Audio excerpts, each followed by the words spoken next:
Welcome to 5 Strike Weekly, everyone. This week we take a look back at that soggy, wet, and very dismal performance against Columbus. Plus, we chat with SiriusXM FC's Jason Davis about Atlanta United. All that and more, coming up.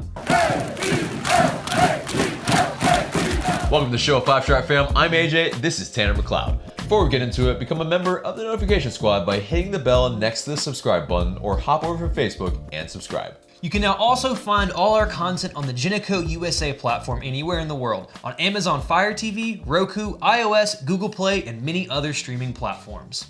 Not the best match to watch at all after a long international break, but the Five Stripes pretty much did their best impression of Michael Phelps instead of Lionel Messi. And yeah, it really begs the question, after 30 minutes, should this match have continued? Or should it even have been stopped at one point to let the field be squeegeed? I mean, there's a lot of questions about that. Absolutely. And guys, Atlanta United are no stranger to playing in very extreme weather circumstances. Think of the second game ever, that first victory up in Minnesota, that was played in a blizzard. Then the return trip to Minnesota last season where it was a frozen tundra, not to mention trips to Colorado and Denver, and in Dallas, where it was very, very hot. Like a sauna. Yeah, like a sauna. But this was right up there with probably Minnesota in terms of stupid games and weather that probably shouldn't have continued on. Right. Clearly in the second half, it was not possible to play anything close to resembling the game of soccer, but things continued on because MLS is, well, MLS. But all the weather things aside, Atlanta United were still poor in the first 30 minutes of the game, giving up that second-minute opener, and from there, things really didn't get any better. Exactly. Pedro Santos with the second-minute goal, just carving up our defense. All on the back post. I think, yeah, all on the back post where, front post for the second one, but it's, or I guess in the middle of the pitch, whatever. Anyway, essentially though, with that second-minute goal, it just really exemplifies that maybe we're maybe not, outside of, getting right back from the international break, we weren't ready. Maybe the energy wasn't there, maybe the awareness isn't there. Yes, it does kind of happen after a long layoff, but clearly Columbus Crew were ready. Yeah, absolutely. They were ready from the get-go, as you can see by them getting a goal so early. And Atlanta United did change shape. You saw Franco Escobar come back in at right back in a 4-3-3, and I think that was nice for a lot of people. I was excited to see the change of shape. But things just didn't really go the Five Stripes way. When you concede an early opener like that, a lot of your game planning goes right out the window. Yep. And as the game continued going on, the weather got worse and worse, and you already find yourself in a hole. You have, two really good chances that Zach Steffen makes great saves on. That's why he's joining Manchester City. So you had those opportunities. And I think on the whole, Atlanta United fans were looking for an improved performance, and as far as chances created were concerned, this was the best one from the Five Stripes so far. They created 13 chances, which is more than any other game this season so far, and maybe minus the Herediano match at home aside. Yeah. But it's just aside from the improved number of chances, it didn't seem like they were very good for anything. It seemed like in terms Columbus of, were a better team than we were. Yeah, they definitely look like the better cohesive team.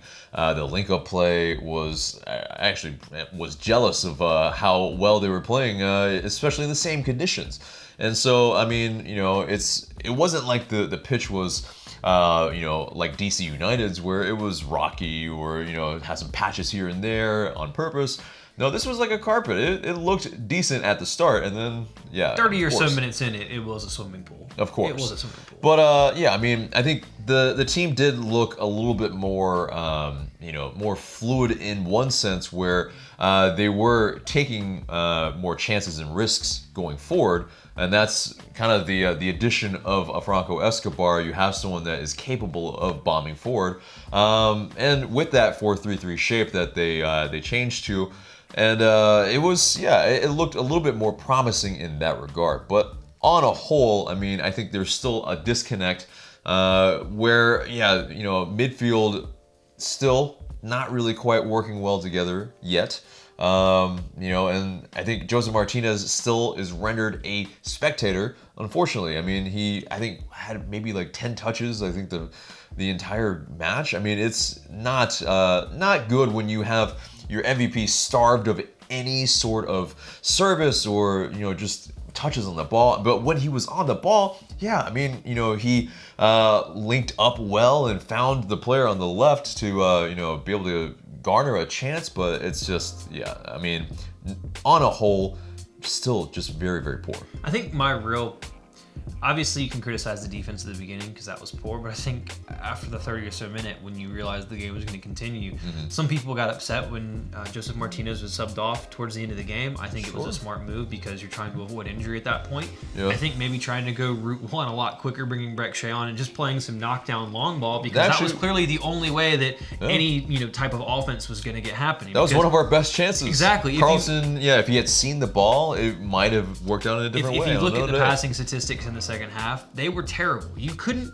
really even play effective football. And for a team that's trying to play possession passing football, Atlanta United, you can't really do it. I made a joke on Twitter about how Barcelona couldn't even play in these conditions, and then someone very, snidely got back and said that Barca played in very similar weather last season. They did, but they have Messi, and he's basically Aquaman, so it doesn't count. Sure. But Atlanta United did not have a Messi. Didn't have a PT Martinez, and it was clearly that you couldn't play the ball on the floor. It was impossible. Julian Gressel at the end of the game is kicking the ball up and running after it, kicking the ball up and running after it. It's not even really soccer at that point. It's weird stuff, of course, but it was 45% pass accuracy from the Columbus Crew in the second half, and it was 54 from LA United.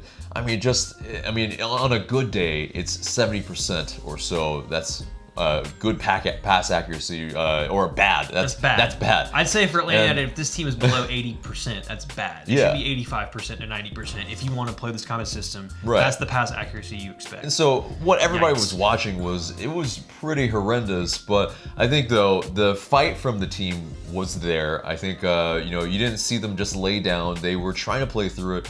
Whether it was ill-fated or not is kind of really the discussion, but I think I do want to commend Frank de Boer for making those substitutes, and I think they largely kind of made sense. Although, yes, if you are down, taking a Joseph Martinez off is perplexing, but yeah, he's not the type of person to affect that game. I mean, I think if you can't get the ball to him, it's one of those things. But and you can also even see it where. A simple penalty where, I think a guy, Higuain, who's pretty clinical on penalties and has scored them against Braguzan, especially against us in the playoffs. It was a really, really poor penalty, and Braguzan also, he guessed the right way. And so, positives. Very much a positive, And also, I guess the other positive is that Carlton got some minutes, and decent at times. Had the ball not been stopping after every touch, it would have been nice. But he did some decent things. It's good that he's getting minutes, but I had a question of why he was brought on to begin with, because he's a guy who's more of that player that passes on the floor. You don't really need him in this match, I don't think either. But it almost worked out. But I think, a Romario Williams, he arguably, when he was on, yes, it was a little bit more his conditions. He looked like one of the better players on the pitch. And, he's making some runs, trying to get in behind, trying to do some stuff. And so that was good. He's a player that, if he can get some confidence and get some production out of him, that's a really nice asset to have. To someone to spell Joseph or to bring off the bench if you need goals. Yeah. Having someone who's confident in front of net, that's a good thing to have. And netting a hat trick and sending some people to the shops for some sweets is not too bad either. So he clearly had some confidence. I think, I don't want to talk about this game for too much longer, only because I think it's kind of hard to really draw too many conclusions for this one. Sure. Frustrating, especially when on Sunday it was perfectly sunny in Columbus, and they could have, just gone out and played early that day or something, or whatever it is. But that's the larger problem, I think, in that. Yeah, it's like how does MLS going forward? I'm not using this as a crutch or as an excuse for the team losing. Because the team was poor on the day, and they deserved to lose. Yeah. On a wider discussion, though, at what point do you have to stop playing some of these games? Because this isn't the first instance of this happening with MLS playing stupid games. Portland and Colorado played a game in super sub-zero conditions that shouldn't have gone on earlier this season already. Atlanta United had that second game ever against Minnesota. That game probably shouldn't have happened. You look at teams in the Premier League, and they don't even play in conditions like this at times. If it rains this hard and the pitch can't hold, they're not going to play football on it. So I think And it's it's not good for optics either. No, because it's bad. No one's gonna flip through, watch that, and go, "I'm going to watch this." It was objectively bad to watch, Yeah. and it's a bad product to put on the field. So why are you allowing it to happen? I mean, what is the referee doing? Yeah, and especially, I think that's the problem, is that the referee was not really assertive enough to say, yes, let's stop the game right now for maybe even to squeegee the pitch a little bit, to at least let the standing water that are just present on the wings completely to, let's let it kind of go to the sides and let it dissipate a little bit. I mean, none of that. And then, he just wasn't, just steadfast enough to say, yes, with this condition right now, even with the next day, it's not like it's a Sunday. It's not like we're going to have to play it on a Monday. Like, there's still an extra day. Like, it's perplexing at the very least. Perplexing. Yeah. But, I mean, on the whole, I guess it's just 3 more points dropped, or you're in last place in the East right now. I mean, that's where you're at. You have a game in 2 weeks' time against New England. I think for me, I think that game in 2 weeks is really the tipping point, because we'll preview that obviously next week on the show. But I think a lot of people you could see are really starting to tip towards we need a new manager, that this guy might not be the one for us after this game. I don't know if this is necessarily the game to really formulate that opinion off of. Yeah, it's still, unfortunately, not the correct assessment that you can make. I think, because it's, I mean, in terms of the performance, you can only judge the first 30 minutes. Who knows what could have happened in the second half? Exactly, and especially if the team actually was if efficient in front of goal. Unfortunately, yes, you run into a Stefan in front of that. He kind of has our number, historically speaking. Yeah, historically, at least. Well, okay, in the regular season, we've scored past him. And so, us taking that L for the first time in the regular season does really annoy me. Yes, he was standing on his head in the playoffs, and that's where, yes, this, assessment of, the legend of Stefan has started. But this is where, I think maybe the confidence of scoring that second minute goal, the Columbus Crew, they pretty much, they knew what kind of match it was going to be. They felt comfortable after that goal had gone. Exactly, because they knew that Atlanta United was going to have to, come out, search for that goal, and after that break, I mean, it was. I think it's also that. I mean, both breaks essentially were, at least coming into, onto the pitch, we were not ready. Both times we were caught flat-footed, and especially that Jossie Zardes goal. There is a lot of ball watching right now, and there's just not enough movement on attack nor defense for me. That's maybe the main thing is, our players look lethargic. You're not poor on one side or the other, you're poor at both. Yeah. And this is something that Frank DeBoer has talked about, wanting to work on the defense. Well, in this match, you couldn't really see it. So for me, I think it's this New England game in 2 weeks is really... It's crazy to say, but I think it's a key game for his managerial career, because they're a very, very poor side. You have 2 weeks. Most of your team is going to be fit. Obviously, Franco Escobar, who we'll touch on later in the injury report, has picked up another injury, which is really, really frustrating. But I think Julian Gressel can play that right back spot. He has before, and but we'll I think get it there. functions more. Yeah, it functions. I think he can do it. But it's just like you're gonna have 2 weeks to prepare for that game. Let's see how New England goes. If New England's a very disappointing result, then I think that's when you can really start to raise some serious questions about Frank DeBoer as our manager. Yep. I just don't think the Columbus game is the one where you can really start pinning things on, because it was just really difficult to make an assessment after 30 minutes. The next 3 matches pretty much, I think, are must-wins, and especially with the level of opposition that we have, I think that's where we really need to evaluate, And 2 of those matches at home, one against the Colorado side, who you absolutely should beat. They're one of the, if not the worst side in the league. A New England team that is objectively terrible in an empty stadium. And then you have a decent Dallas side that you should see off at home nonetheless. Yeah. So we'll see what goes. We just have to back the boys in all those games and give everything we can, both for the traveling fan base and for the fans at the games here in the Bins. And let's see if we can, motivate the boys and get them through. That's what we can do as fans. But I think that's, let's just see what happens. Yeah, I think really though, big up those fans that went up there. Oh my God! Sat through that. Comp all of them. Just comp their Seriously, ticket. yeah. Just give Bravo. them another one. Like Seriously. those people. Some of the 17s that are so passionate about traveling these away and games, it can afford it. And they can afford it. Yes, but they're still passionate enough to do it. Yeah. And it's like that's something that misses. I think it's a big missing factor in MLS. Those fans that are doing it, guys. You know, you do the 17s proud. You do all of us proud. You guys are absolute road warriors for that. And even the Columbus fans who stayed that whole game, Columbus should comp those people season ticket. A, for having to play in that stadium, which is just terrible. And B, for sitting through that rain and just the craziness that has been the last couple of years for them. Those fans are the real fans. They deserve their season tickets. Well, yeah, I mean, they're actually showing up after the Save the Crew bits. So and yeah, they brave the weather. Yeah, so exactly. I give them credit too. Yeah, but guys, let's move on into the news and some post-game reactions from the players and the head coach. First one to me that really stuck out to me was the contradiction, I think, with what Frank de Boer said and what Brad Guzan said.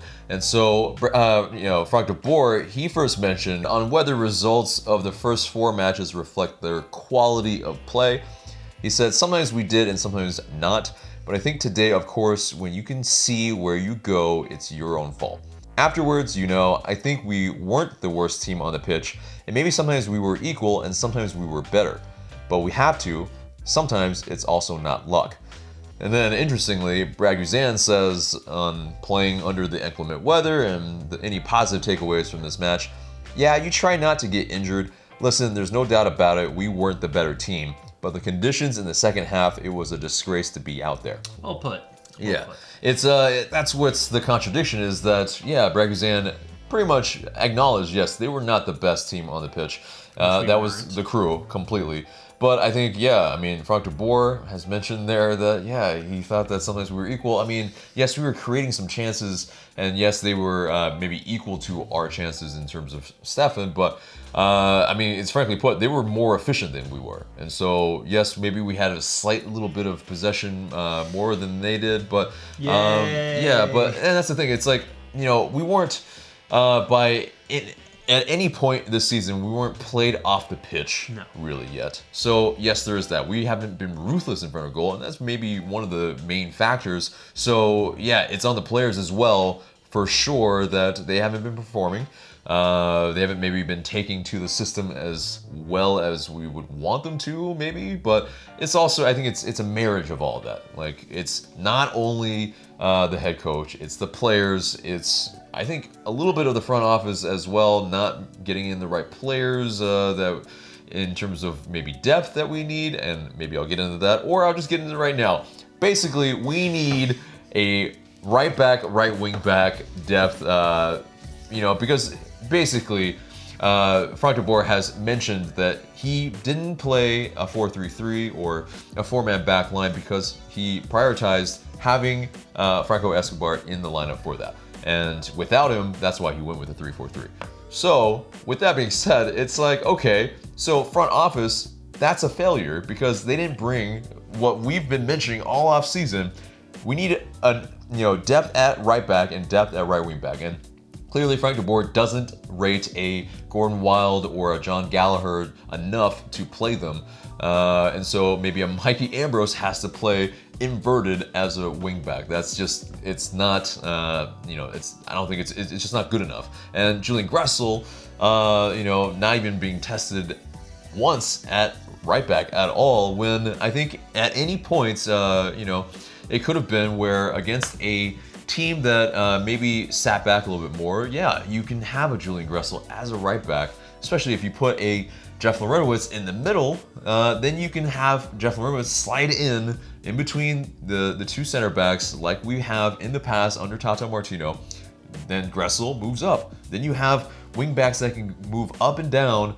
And yes, he might be a little bit more susceptible defensively, but I think you can gain a whole lot moving forward with Julian Gressel. So that was something that at least perplexing why it wasn't really tried early on. So a lot of that it comes down to the lack of depth from the front office, and that's pretty damning in my opinion. I think one of the things you have to take into account is the fact that you are somewhat restricted by roster rules. Sure. And all the and different TAM and GAM, all yes, the different stipulations does that matter. MLS does apply to you. And I think Darren Eales touched a little bit on that when he talked about opening the purse strings. And Sure. if you're allowed to invest and have a bit more depth and too deep at all the positions that are decent players, But that helps let's be you. honest though. But I mean, maybe you think that. For me, I think that Julian Gressel. I agree with you. I think Julian Gressel can do a job there. I think when you're playing against teams that are more than likely to sit back and play deep, you want your fullbacks to function as wingbacks anyway. They're going to be higher up the pitch. You're going to get that with Julian Gressel. I think in terms of depth and signings, you have to look at the left as well, because you have some players there, but not exactly any of them are ideal to function as a wingback in a system where they can overlap, but also have the work rate to get back. I agree with you in terms of Lorenowitz. I think that's something that is very comfortable, although maybe with the way that Osiedu is playing, you can find a way to bring Osiedu in. And a midfield three of Nagbe, Osiedu, and Remedi is really hardworking, is going to cover a lot of ground, but I think there's definite questions to be asked all around. I think that defense is something that kind of has been neglected because all of the firepower and everything is on the sexy side of the field, on the offensive side where you want to see goals, but you're not getting that right now. Right now, you're not getting a whole lot of anything. So I think that if United keeps struggling, everyone has a hand in it, from the front office to the players to the coaching staff. And I think that that's something that if they continue to play poorly, I think that's more and more pressure goes on everyone to look at themselves and do it. Positives is you have a transfer window in the summer where maybe if you have some money, either if other players are moving on or if you are able to bring in some depth, I think that that's something that you need to look at. The team addressed that last year with Eric Remedi. So maybe that is something that they can see, they've noticed it, and they can do something about it. And De Boer maybe has looked at and said, this is the type of player and these are the players I need to continue to improve. So we have to see what happens. But it is very frustrating right now, for sure. Yeah, but in terms of like maybe there not being enough money to sign a backup right back, right wing back, I mean, yes, maybe like locating the guy that Frank de Boer wants. I mean, but I think at this point, I mean, with Franco Escobar, you know, an unknown period of time that he's going to be out again. Yeah, it's gonna be a sense where you need that depth because I mean we need a body. Yeah, we need a body that has MLS absolutely experience. Need a body, and maybe there's a free agent out there or something somewhere, but I don't know. I think it's they're in a very difficult situation right now, and to have the miscommunications between your one of your leaders and Brad Guzan and your manager, it's not a good look either. And I think you're getting a lot of very stereotypical Dutch manager speak that you see historically from managers of this type with, say, Louis van Gaal at Man United or Ronald Koeman at Everton or Southampton. You kind of get these, these interesting ways of saying things, and it can get really frustrating at times. And I think that's something that De Boer is consistently doing, and he's not helping himself in terms of the fans because he keeps saying things that are contradictory. And when you have poor performances, this is why fans get frustrated. But, on the whole, we touched on the chances part earlier. Yep. I mean, we did create more chances in this game than we had in any other game so far, and it was in the pissing rain. Yeah, and, he said about the 4-3-3 lineup that it was, I'll read it, quote, "It was to get more bodies and support for the goals. Also, I think it's a better system." So I've been banging on about that for a while, about getting more bodies charging in and around the box to give players options. I think what's kind of unfortunate for De Boer in terms of the Columbus game is I appreciate that he's trying to change the shape and do something different and adapt.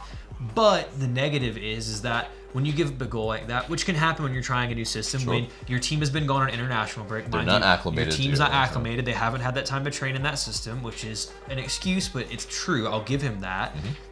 And then it starts pissing down rain. It kind of throws all of your plans out the window. Yeah, it's just really frustrating for him to see that because he can't control the weather. So it's like that hurts you. And if you can create chances in that, then that's a good sign going forward. But I still think for a lot of fans, it's regardless of how many chances they created, it was still a disjointed performance. And it brings up the fact that he has still not won a league game for a very long time. Yeah, I mean, essentially, though, he has not won a league match in any of the leagues that he's coached in since October of 2016. That's damning. Yeah, for context, I didn't live in Atlanta yet. Yeah, there's that. There's Jurgen Klinsmann was still the U.S. men's national team manager.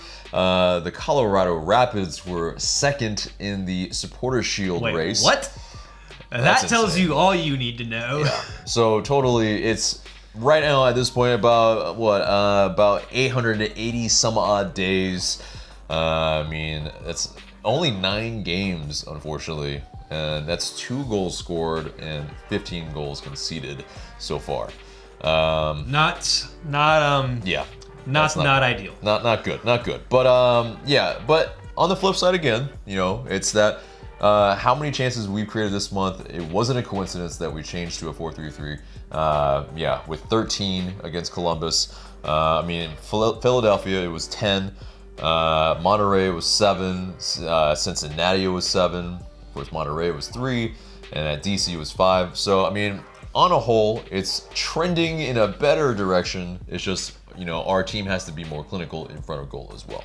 But I think another really crazy stat is that we're number 1 on the top 5 worst starts from MLS defending champions. And that's 2 points, 0, 2, and 2. That beats out the 2009 Columbus Crew with 2 points as well. And LA Galaxy with 3 points in 2012, DC United at 3 points in 2010, and Houston in 2008 with 3 points, and then tied with LA Galaxy in 2003 with 3 points. And that's after 4 games. But there is to note that, the Columbus Crew, I believe, did win the Supporters' Shield, I think, in that 2009 season. Here's my thing.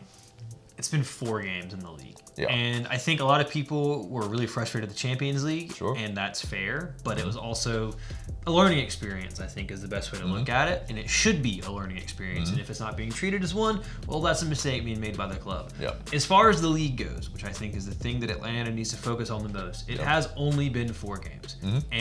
But 8 games total. 8 games total, so yes. it's a larger sample 8 games total, size. yes, but I honestly, my thing is that if you stand back and look at it, Frank de Boer has had to deal with so many things that are not ideal for a new manager coming in. Not to mention, you're coming in with the looming shadow of this team having just won a championship. Yeah. So that adds extra pressure to you. There's always going to be a drop If we were off. coming into this season not off of a championship season, I think everyone's talking about this in a little bit different way. Yeah. You'd still be frustrated, but it's not like, well, this team won a championship, which is the thing that keeps getting, he gets keeping smacked over the head with, which is fine. Atlanta has 30 games left to play in Major League Soccer this season. I need to see improvement against New England. I think that's something that has to happen. But I think right now, for me at least, the reason why I'm managing to stay somewhat sane is that I'm trying to think of the long-term goal and the long-term strategy. And that's something that I agree must be balanced. You can look long-term, but you also have to be acceptable on the field right now. You are one of the league's biggest teams. You have to be up near the top. And I think that the players are good enough to do that. Yep. But I understand that I think De Boer was brought in here to, if Tata laid the foundation, Frank De Boer has been hired to build the floor. He's been hired to help evolve into what I think is trying to get as close to an Ajax Barcelona style of play as possible, with possession and attacking, which is really good, with building youth and building from within, which is important. We have him for his youth experience, which he got from Ajax, who modeled their academy after Ajax Barcelona as well. We are following models of clubs. It's year 3. If someone had given you the option before Atlanta had ever played a game to say, in your first 3 seasons, you will lose the first round on penalties, you may miss the playoffs, but you'll win an MLS Cup. Those are your first 3 seasons. In any order, you would have signed up for that in the beginning to begin with. Sure. There's so much football left to be played. But it takes away... It does take... It's boring, and I get that. That's the biggest problem. No, it takes away the context, which is what Atlanta United sold us and all the fans on, is that, yes, we're going to play very attractive football, or soccer, whatever, and we're going to go for it. We're going to, on a global scale, really try to change the game. And that's really what they sold everybody on. And yes, whether they are always successful or not, at this period of time, it is the antithesis almost of that. And it doesn't matter that, yes, the results aren't there. Like, it's not about that for me. It's that the soccer isn't there. Like, I accept that. The style is not there. And so that's what a lot of people, I think, are upset about. Yes, you have more of the casuals that are also, they're not winning, and so, why do we suck? And, blah, blah, blah. It's fair. And the fact that people are passionate about it is important because it shows that the sport is growing. Yeah. My thing is that if you have to sacrifice some time of, if we have a shitty season, objectively, if we finish 7th, but that was required in order for next season for us to come out and blow the doors off people, then I accept that. If you have to play and you struggle for a season, mind you, I don't want to see that, but I'm trying. The only way I'm saying positive is the front office is thinking long term. They're thinking of what they want to do. There has to be a way to balance it where you can play attractive football, and with these players, you have the players to do that. I agree. I would say the long term, if he was actually rotating to the younger players where he was giving them time early on the season. But it's not been an ideal start with twice a week. You haven't had a good preseason. That's the thing where he didn't prioritize, and so CCL, when you probably should have played your better players, you want to integrate them into the system that you want to play, but that's where it was, I think, wrong for me as well, that he should have probably finessed the older system or the incumbent system already first and let them play with what they're familiar with instead of kind of trying to change everything. First. Exactly. Especially when the front office is even saying that. They're saying that evolution, not revolution, and then it just is completely the opposite. Maybe they thought it would be an easier changeover than what it was. A 3-4-3 is one of the hardest systems to adapt to. But to be fair, when he was hired, Franco Escobar wasn't out for 6 weeks, so he wasn't having to change that. So it's like, sure, but you adapt. You've got to adapt. I agree that you have to adapt. I'm just saying that there hasn't been an ideal beginning for Frank DeBoer. I think I agree. It hasn't. He hasn't had he has not had the complete package put in place for him in order to succeed with how everything has gone.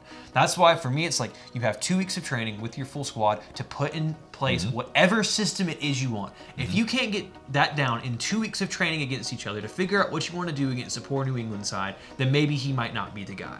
But he has had excuses, in my opinion, of not having a squad, not being able to train, not having days off, not having everything set up. This is his time now.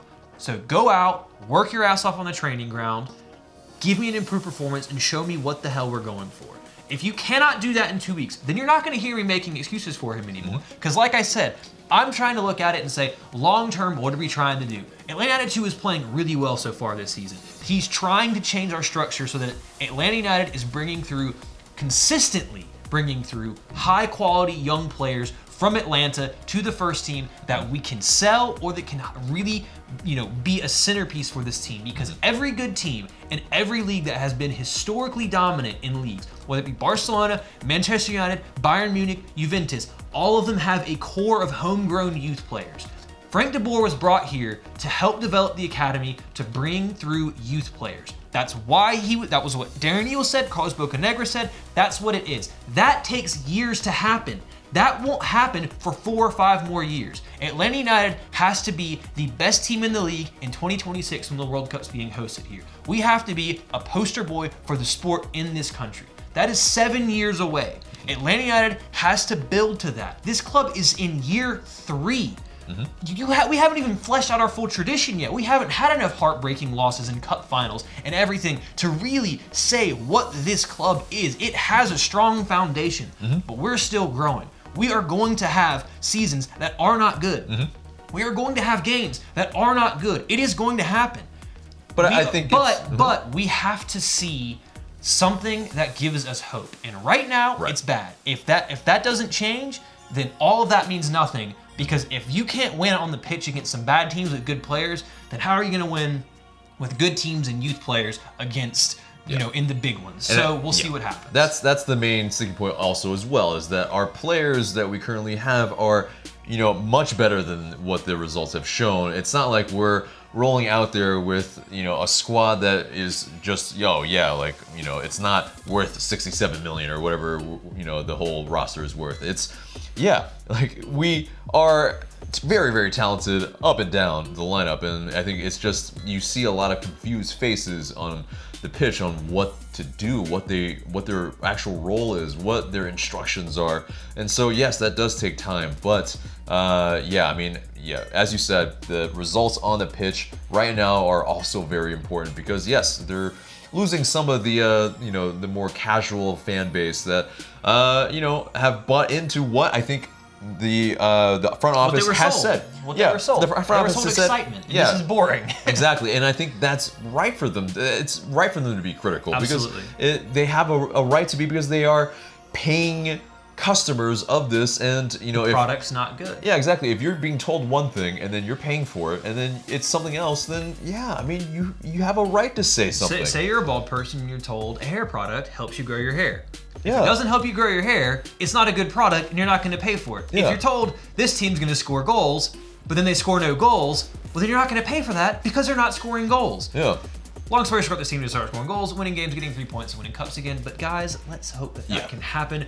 Moving on. Yeah, moving on, we digress. Into the injury report, where Franco Escobar, yes, like we said, he did come out of the match and with an adductor injury, and that's the inner thigh, big muscle there on the quad. And that's what Darlington Nagbe suffered from last season? Yeah, and which, I mean, hopefully it's not as bad, but it was around 2 months or so that Darlington Nagbe was out. But so far, no timetable has been announced, and that's as of Monday when we recorded this. So hopefully maybe we get a little bit of an update later on this week. But also, Gonzalo Martinez, PT Martinez, has been running on the field, and so at least he, you know, is not just completely crippled, so that's good. And it is 2 weeks, so thankfully he has that He's extra got week, time. so he can take his time, get that recovery down. Because it's a hamstring injury, I believe, which those can be a bit finicky, and I'd rather him be fit than not. But he is a player that I would like to see in training, so that this system can be worked on, whatever system that may be. Indeed. But also, speaking of right backs or right wing backs, former five-stripe Anton Walks, congratulations to him and Portsmouth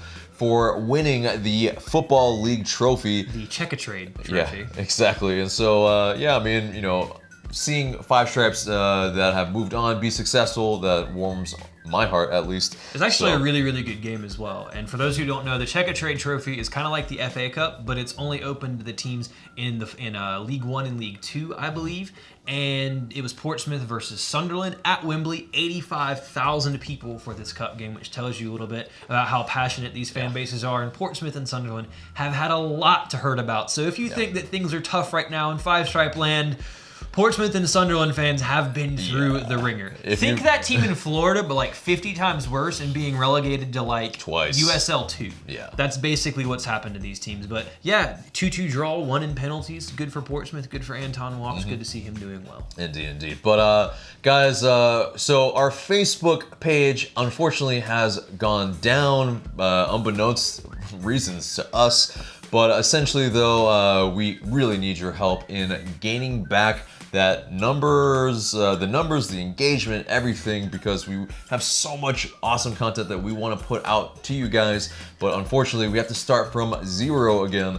And so we will have the link to the page in the video description box below. And please share with everyone you know about Atlanta United Fan TV, because yeah, we're here to really just continue doing what we do, and we want to be able to do that. And without that Facebook page, it's a hindrance for sure. But so we really appreciate all of that if you guys can do that for us. But let's move on to where we have a special guest from SiriusXM, and it is Jason Davis. Welcome to the show, Jason. Thank you so much for coming on the program.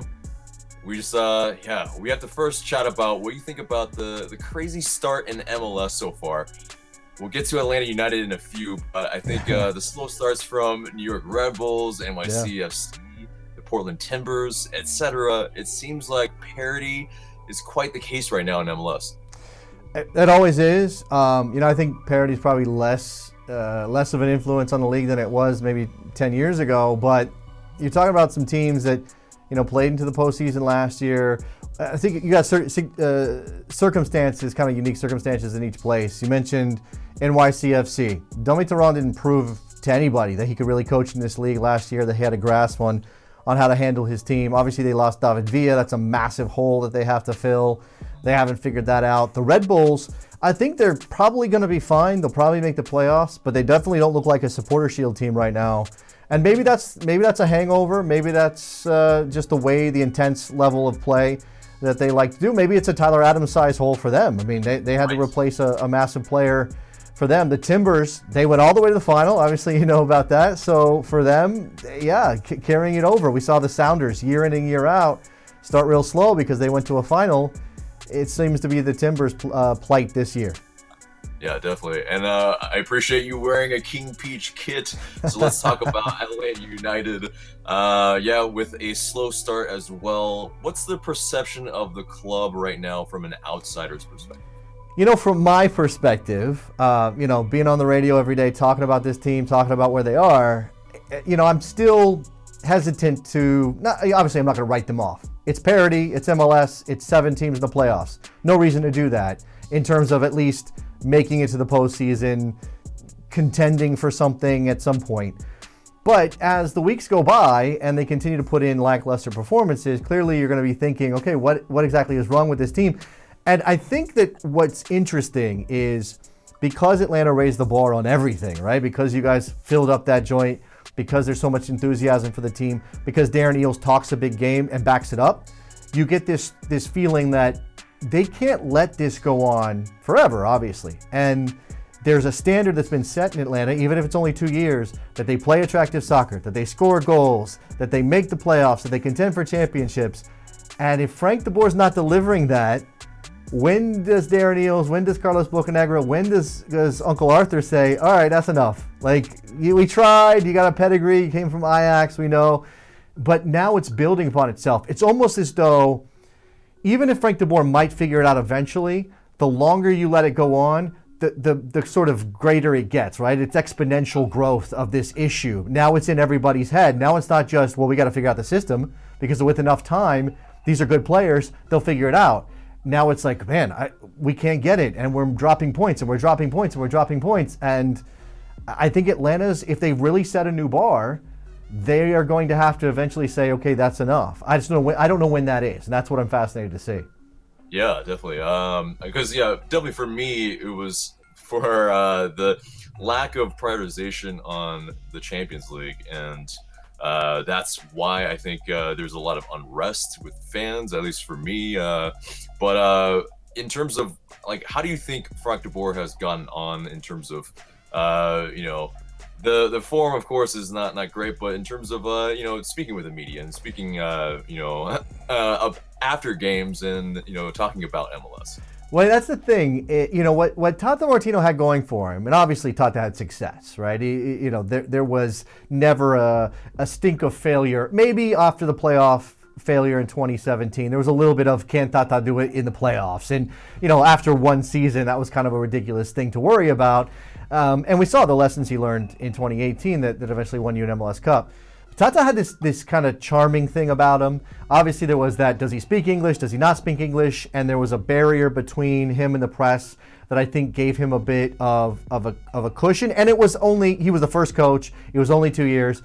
Because Tata put that bar up there, and because Frank de Boer is not the most engaging, likable person, now, he doesn't have to be successful.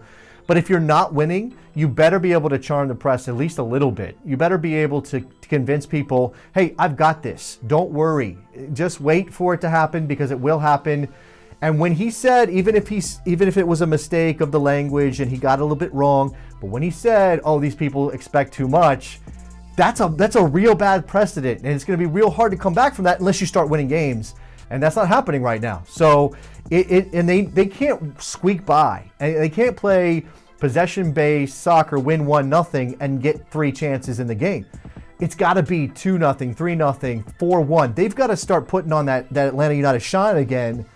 Otherwise, Frank de Boer, his lack of communication skills is going to be a major problem. Yeah.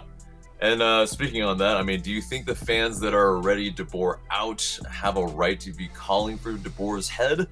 And then on the flip side, do you think that the ones that are preaching patience have a point? They both have a point. I don't want to sit on the fence. Okay. I mean, I'm not an Atlanta United fan, despite the kit, which was a gift, of course. So I can't tell fans how to feel.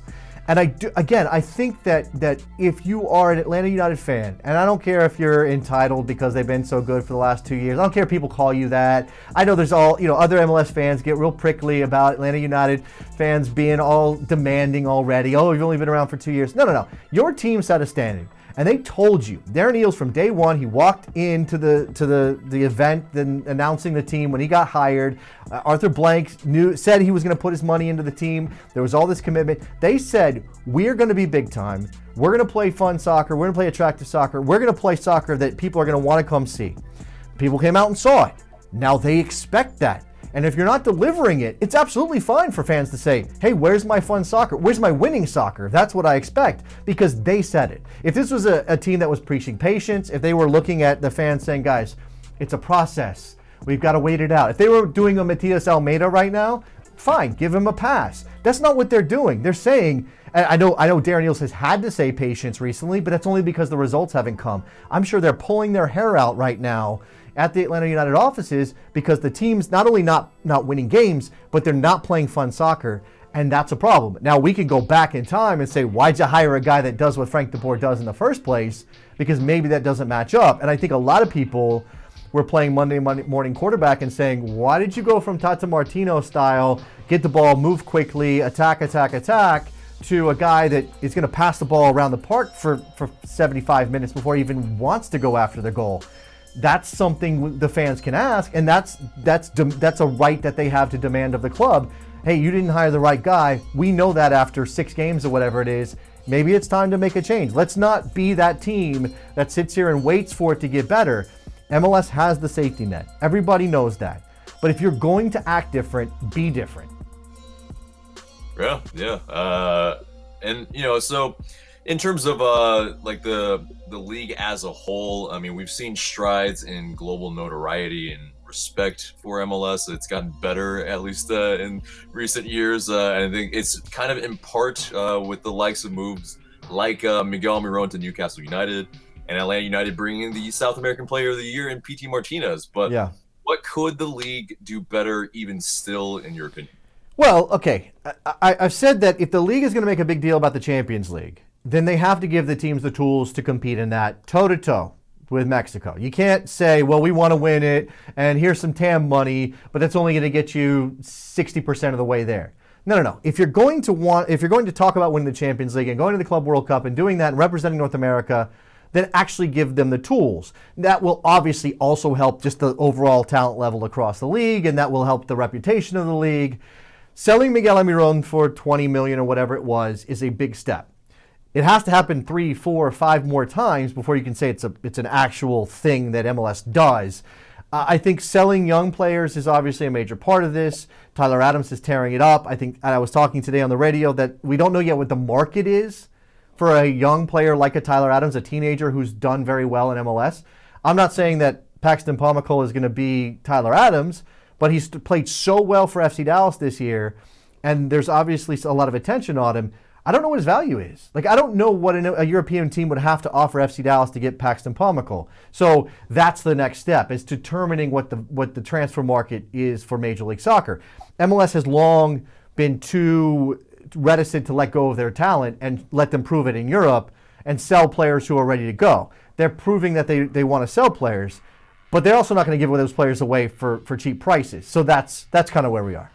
Yeah, definitely, and especially with RB Leipzig, pretty much it was perplexing. I think they pretty much got him for free, Tyler Adams. So it's just, depending on how you look at it, yeah, sure, right. Absolutely, pretty much for free. And so it's one of those. Yeah, I mean, absolutely, your point is valid. It's like what is the actual price of these players? And I mean, with Davies going to Bayern Munich, that's one for a teenager, but maybe for the likes of, what do you think, a George Bello or an Andrew Carlton of LA United, what's their potential of well, look, they've got to be consistent players at the senior level before we can have any sense of if they have value outside of Major League Soccer. There are teenage players in the world who haven't yet become regular senior level players with their clubs who do get purchased because their talent is just so obvious, and maybe there's a logjam in front of them, there's a player, an older player that the coach, the manager trusts, or maybe there's a lot of reasons for that.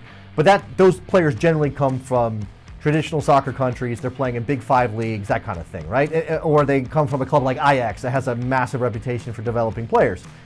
I think Atlanta United's they don't want to be Ajax. They want to be a winning club beyond MLS borders, and they want to be a developer of talent. I don't know. I don't know what the policy yet is for Atlanta United. Obviously, they pushed and pushed and pushed for Miguel Almiron's price to go up, and they got an incredible number for him, and they set the bar there. Carlton and Bello aren't going to give $20 million. They haven't done it in MLS, but they're obviously talented guys. I think that, you know, every player is different, and it's going to come down to internally. Do they see Bello as a 5-year starter and then they sell him? Do they see him as a 3-year starter and then they sell him? Is Andrew Carlton ever going to get regular playing time? I mean, is there a coach that's going to come in and say, "You're my guy"? Is that on Carlton? Is it on the coach because he doesn't want to give a young player time? Can he raise his value playing at Atlanta United too? Those are questions we don't really have the answers to yet. Right, definitely. But yeah, I mean, when Frank de Boer was brought in, it was said that we wanted to model off of you know, the previous places that he had been you know, coaching at, like an Ajax actually. And Sure. so yeah, like an Andrew Carlton, not really seeing any time when we needed rotation, and that's what he was brought in for. De Boer was kind of lauded as a guy that can bring on younger talent and then sell them on, and that's the kind of model that we want to you know, have in the future. But in this interim, it's been kind of the opposite. Well, I mean, again, it's so early in the life of Atlanta United that we don't know. You have to prove that you can replicate your success year in and year out. And as we've already talked about, there's parities in play for Major League Soccer. So even if you outspend most teams, even if you have had massive success, when a change like a coaching thing happens, when your coach leaves, when Tata leaves, and maybe Atlanta United was prepared for it, but they weren't prepared for it as though it was going to be no problem whatsoever, no skips of any beats on the way to winning another cup. They had to make that transition. And right now they're getting a D-. I mean, we're very close to a failing grade. It's just that it's so early we can't say that. So you can talk about being an Ajax. You can talk about selling on players. You can talk about being a developmental engine and that being an economic engine for your club so that you can go out and buy a PT Martinez or buy players from Europe maybe even. I mean, Atlanta United is the kind of team that you would think can break through that ceiling and go out and spend $20 million on a European player who's 23, 24, 25. But you got to be successful, right? And the fans are still showing up. I don't expect you guys to go anywhere. But that won't last forever if you're not winning games. So all of this stuff is being juggled, and right now a couple balls are being dropped. Yeah, definitely. But let's start, I guess, wrapping up towards the end. But 5-Star fam, remember to check out SiriusXM FC 12 to 2 p.m. Eastern Time on channel 157 weekdays on SiriusXM. AJ, I will throw something in, and this is for your listeners, your viewers only. I guess Atlanta United fans. I'm not sure. You guys got hate watchers? I would love it. Do you guys have hate watchers down in Orlando or something? Probably. Oh yeah. I think we have some DC United fans, Orlando City fans, lots of people that are, yeah. Nothing. I don't have a date yet. I don't have any. Okay, I'm probably gonna get in trouble for telling everybody this, but let's just say 12 to 2 might not be the exact time. Very, very soon. We may be growing the United States of soccer, so that's something to look forward to. Okay. Awesome. Yeah. I mean, let us know. Let the good people know what else you're working on and what you look forward to. So I have got a new podcast. It's called Miscellaneous FC. We stylized it. It's MISCFC. Makes it easier for people. It's on iTunes and all the podcast stuff. Basically, it's a show. I wanted to do a show that was kind of like pop culture stuff for soccer. So we don't talk about tactics. We don't talk about scores. There's a rule, no scores on the show. We talk about wild stuff that happens. I mean, we talk about Mario Icardi at Inter. We talk about Mario Balotelli doing his shenanigans. We talk about stories from all over the world. I mean, a guy in Turkey was cutting people on the field. Like, that's crazy. So we spend time talking about that kind of stuff. It's a lot of fun. I do it with my partner, Peter P.A. It's not a traditional soccer show, so you're not going to get standings and tables and tactics and stuff. But if you like all that other stuff that happens around the game, we talk about Atlanta United a lot. I mean, we just talked about Waka Flocka dropping his ring at the High Times Festival. So you check it out. It's on, like I said, it's on iTunes. It's on all your podcast platforms. So look for that. Yeah, that sounds awesome. Fans, please check out Jason Davis's stuff, all that he's working on. But yeah, that's gonna wrap it up. But thanks so much for joining us. And where can the good people find you in terms of Twitter handles or anything else you want to plug? Yeah, Davis JSN is my personal. You get a lot of soccer, but every now and then you get a drop of me, like the real me coming out. Miscellaneous FC is like I said, MISCFC. We got a Twitter presence there. And I think that's it. SiriusXM FC on Twitter too. You can hit us up there if you want to say something on the show. I'm always looking at it. Okay, awesome. Well, thank you so much, Jason, and we'll hopefully talk soon. And have a great night. Appreciate it, man. Thanks a lot. Thanks so much to Jason Davis of SiriusXM FC for joining us on the show. What a legend. And so let's move on to the mailbag. You guys send in these questions through IG story. Please continue to do so, and we might answer your question in the future. First question comes from Danny Boy 100. How do you think we can improve our performance in our matches? That's a bit big question. general. Yeah. I guess the best thing I can say is more training on the system, having players healthy, figuring out exactly what it is that Atlanta United want to do. I think right now that's the one thing you could point to, is that most of the players I think have been pulled between multiple systems and what they're trying to do. I think Frank de Boer has been caught between two minds based upon injuries and the balance of fixtures. I think Atlanta United need to come up with a clear plan and strategy in what they want to do, work on that over the next 2 weeks, come out against New England, and present something that can give fans hope of what they're building towards. If they can't do that, then they're going to continue to struggle, and then more questions will be asked of Frank de Boer. Yeah, I think also the confidence going into the matches also is very, very important. So that a little bit is also on the fans a little bit to really support them and the team and really make sure that they feel there's a unifying presence between Absolutely. not only the fans and the club and all that. And that's so important, because if your own fans are consistently on your back, whether it be on social media, on the radio, and again, fans have the right to be frustrated and angry if your team is losing and you're not getting Just try not performances. to at them. But adding players and constantly calling for people to get fired, that doesn't help either, because now they have their own fans putting pressure on them. And that's something that we haven't been in the situation as Atlanta United fans to do before. But I also really stress that I don't want to see Atlanta United become known as a fan base that gets really antsy really quickly. That's a kind of Real Madrid type atmosphere, or sorry, Mark, a Chelsea type thing, where if you have a few results go wrong, the fans don't want the coach to stay around, or they turn on the players. And that's not something that we want to have. I think that this club is a great club. It is a proud club with a strong fan base. And I think what really can show how strong a club is supporting it through the thick and thin, through the darkest times when it's hard. And I don't even think this is necessarily the darkest times, but when it's tough, really sticking with the team and backing them when you're in the stands. I think that really helps. And hopefully, if we can give them that energy, they can take that energy from us and put it into their performances and get us those goals and get us back on track. Yeah, but again, though, yes. If it's bad, I understand 100%. Exactly. if this form continues, yes, I will be right there with you, passing out the pitchforks and the torches. Don't worry. Yeah, I mean, but anyway, let's move on to the next question. Evan Hustle asks, we going back to a 3-4-3 now that Escobar is out again? I mean, yes, like I kind of mentioned previously in the, pretty much, well, I don't know. I don't even know what I'm saying anymore. Where I said it earlier in the episode, rather. Yes, I would kind of hope that Aggressor will be played, especially against these lesser teams, at right back, and where we can meld into a 3-5-2 very easily. That I think still bodes well. I don't really think 3-4-3 is the system that we need to play, because in our philosophy, having the two midfielders having to work that hard is just not ideal. It's not ideal for any team unless you have top world-class talent all around the board, which Atlanta United does not have. I really hope he don't go back to that. I hope he gives Gressel a shout at right back or right wing back in a 3-4-3. And again, having that fluid motion of being able to switch into kind of a back three when you're in possession. You can do that with Remedi or Larinowitz or Osiedu. Any of them can do that role, I think. There's things that I think, like you said, you can take from what the previous management team did. It's just one of those things where hopefully you can see that improvement against New England. I really hope that they don't come out in the 3-4-3 against New England. I think they need to come out in the formation that they want to play and that they want to improve on. If they don't, then we have a problem.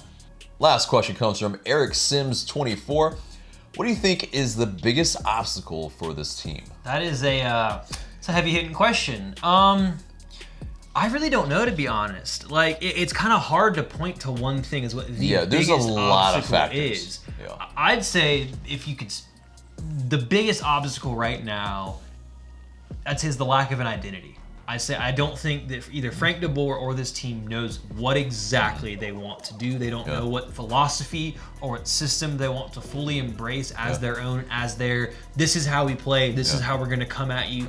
I don't think that that's been decided yet or been accepted yet. So I'd say the lack of an identity is probably the biggest obstacle in this team's way right now. Yeah, I'd agree with that because, they've said one thing and done another multiple times this season. I mean, saying, that we're gonna, we're gonna evolution, not revolution. Yes, we're gonna, say that 3-4-3 is this philosophy is what we're going for. And then, a couple matches where we have bad results, and it's like, possession isn't everything. And 4-3-3 is now better. It's my favorite. But wait, I thought 3-4-3. Whatever. Just no one seems to know what they want to do. And I think until this team can get that identity back and figure out what they want to be and what they want to do, they'll continue to struggle. But once they figure that out and can pull together and go, this is what we're going to do, this is how we're going to play, I think things will start to turn around. But right now, for me, I'd say that's Atlanta's biggest obstacle. Yeah, I think the second one for me is that we are not getting the ball to Joseph Martinez enough. And that's really a main obstacle because, in terms of chances, I think it's under one chance, XG wise, for Joseph Martinez. And last year, I think it was around 2, where he was getting at least 2 chances each match. I mean, that's a big difference. Feed him the ball, he will score goals. It's a pretty simple formula. Yeah, Joseph plus ball equals goal. But it's also, though, how do we get the ball to him? And that's really the main crux. Is he facing the goal or facing away from the goal? All of these things go right back to identity, but hopefully we will figure out how to do the first so that the second can happen a lot more. Because, Ezequiel Barco and P.T. Martinez and Julian Gressel have a big part to play in that. And so I think that's all tied together. But anyway, that does it for Mailbag. Thank you guys for sending those questions, and that gets us to the question of the day. And yes, guys, we now have a question for you as well. Our question today is this. Those of you on either ends of the spectrum, whether you are Frank DeBoer in or Frank DeBoer out, if you had to make one concession to the other side's argument, what would it be? Hit us up in the comments below to let us know what you guys have to say. Yeah, but guys, that's it for us today. Remember to subscribe if you haven't already, share this video because it really does help us a lot, and smash that like button. Also help us on Facebook. Indeed. But for Tanner McLeod, I'm AJ. Thank you guys so much for watching.